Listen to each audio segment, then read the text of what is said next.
আসসালামু আলাইকুম।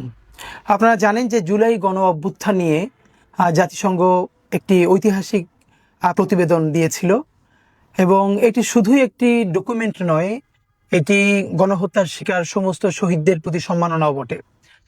আমরা প্রত্যাশা করেছিলাম যে একমাত্র বাংলাদেশের একটি ফ্যাসিস্ট দল আওয়ামী লীগ, যার গণহত্যার প্রমাণ হিসেবে জাতিসংঘ এই প্রতিবেদনটি দিয়েছে, যেটা বাংলাদেশের আর কোনো দলের সাথে এটা ঘটেনি। সুতরাং সেই প্রতিবেদনটা বাংলাদেশের প্রত্যেকটি স্কুল, কলেজ, মাদ্রাসা, ইউনিভার্সিটি, লাইব্রেরিতে থাকা দরকার ছিল।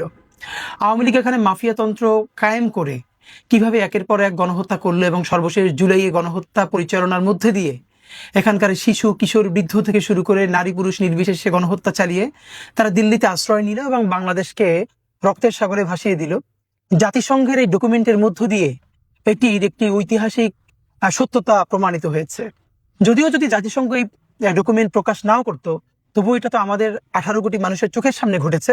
তবুও আমরা মনে করি যে আন্তর্জাতিক এই সংস্থাটির প্রতিবেদনের মধ্য দিয়ে এটির একটা আন্তর্জাতিক স্বীকৃতি মিলল যে আওয়ামী লীগ একটি গণহত্যাকারী সংগঠন এবং বাংলাদেশে কিভাবে লাশ পুড়িয়ে দেওয়া হয়েছে শুধু নিজের ক্ষমতা এবং দিল্লির আধিপত্যবাদ টিকিয়ে রাখবার জন্য।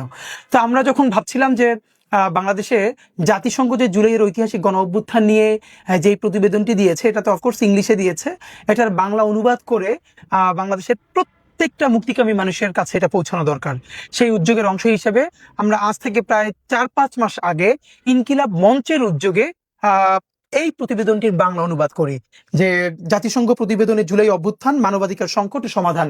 জাতিসংঘ যেই ইংরেজি ডকুমেন্টটি দিয়েছে, প্রতিবেদনটি দিয়েছে, আমরা ইনকিলাব মঞ্চের উদ্যোগে আমরা বেশ গুরুত্ব দিয়ে এবং সর্বোচ্চ সতর্কতার সাথে আমরা খুব ভালো অনুবাদ করবার চেষ্টা করেছি এবং অনুবাদটার আমরা 3টা রিডিং করেছি, first reading, second reading, third reading.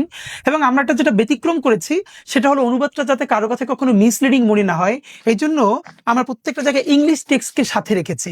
জাতিসংঘের যেটা মূল ইংলিশ টেক্সট তাদের প্রতিবেদনে, সেই ইংলিশ টেক্সট রেখে রেখে আমরা এরকম বাংলা অনুবাদ করেছি, যাতে কেউ চাইলে ইংলিশ থেকে বাংলা অনুবাদটা ঠিক আছে কিনা এটা ক্রস চেক করে দেখতে পারে। তা আমরা চাইছি যে উদ্যোগটা নেওয়া উচিত ছিল বাংলাদেশ সরকারের, নেওয়া উচিত ছিল বাংলাদেশের সেই সমস্ত রাজনৈতিক দলগুলোর যারা জুলাই গণ অভ্যুত্থানের মধ্য দিয়ে অনেক বেশি তাদের অধিকার ফিরে পেয়েছেন। যদি জুলাই বেঁচে না থাকে তাহলে বাংলাদেশের আজকের অধিকার, ইনসাফ, স্বাধীনতা, সার্বভৌমত্ব তো বেঁচে থাকবে না। আমরা প্রত্যাশা করেছিলাম সেটা হবে, কিন্তু হয় নাই। আমরা পুরো টাকাটা ঋণ করে যে প্রকাশনী সংস্থা তারা আমাদেরকে একটা সহযোগিতা করেছে, ঋণের উপরে আমরা এই প্রতিবেদনটার বাংলা অনুবাদ করেছে। এই পর্যন্ত আমাদের একটি ঐতিহাসিক দায় ছিল শহীদদের প্রতি সম্মাননা জানাতে, তাদের পরিবারের প্রতি সম্মাননা জানাতে। আমি আপনাদেরকে জানাতে চাই যে আমরা যে বাংলা অনুবাদটা করেছি, আমরা চাই বাংলাদেশের স্কুল, কলেজ, মাদ্রাসা, ইউনিভার্সিটি, প্রত্যেকটা লাইব্রেরিতে এই প্রতিবেদনটির বাংলা অনুবাদ পৌঁছে যাক। আমরা চাই মুক্তিকামী সমস্ত মানুষের হাতে হাতে এই প্রতিবেদনটা থাকুক, তারা জানুক যে আন্তর্জাতিক সম্প্রদায় বলছে যে জুলাইয়ে আওয়ামী লীগ কিভাবে গণহত্যাটা করেছে।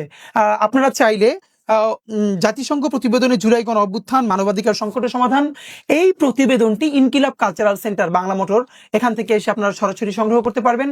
আপনারা চাইলে রকমারি এবং ওয়াফি লাইফ থেকেও অনলাইনে সংগ্রহ করতে পারবেন। আপনাদের সবার প্রতি বিনীত অনুরোধ, যারা বাংলাদেশ ভালোবাসেন, যারা জুলাইকে অন করেন, তারা সকলে নিশ্চয়ই এই বইটা কিনবেন এবং আপনাদের প্রিয়জনকে এই ডকুমেন্ট সংরক্ষণের অংশ হিসেবে আপনারা একটু উপহার দিবেন। ধন্যবাদ সবাইকে।